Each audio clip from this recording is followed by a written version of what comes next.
Ce samedi 17 février 2024 sera officiellement lancé ici même, à Addis Abeba, capitale de l'Éthiopie et siège de l'Union africaine, le 37e sommet des chefs d'État et de gouvernement.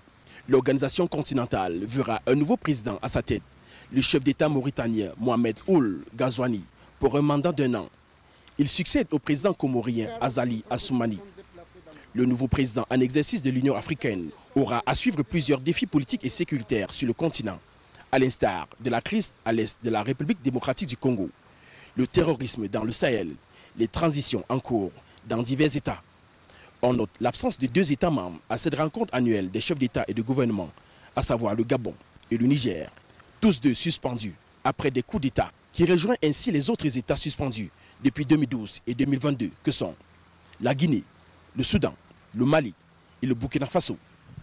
Après l'adhésion de l'Union africaine en septembre 2023 au sein du G20, le groupe de 20 grandes économies mondiales reste à évaluer les premières retombées à cette adhésion pour le continent. À la suite du chef d'État des Comores, Azali Assoumani, le président Mohamed Ould Ghazouani sera le dirigeant chargé d'assurer une véritable représentation de l'Afrique dans cette instance et dans d'autres centres de décision mondiaux, à l'instar du Conseil de sécurité des Nations Unies, où le continent continue de demander 2 sièges permanents et 5 sièges non permanents. Il est à noter que tout au long de 2024, l'Union africaine conduira ses activités sous le thème de l'éducation après l'accélération de la zone de libre-échange continentale africaine en 2023.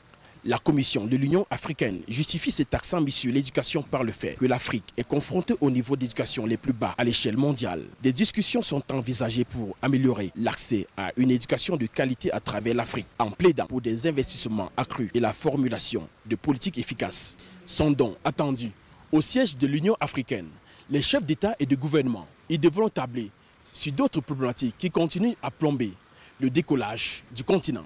La clôture de ce 37e sommet de l'Union africaine est prévue pour ce dimanche 18 février 2024. Depuis Addis Abeba, en Éthiopie, Joseph Mwafo pour Africa 24.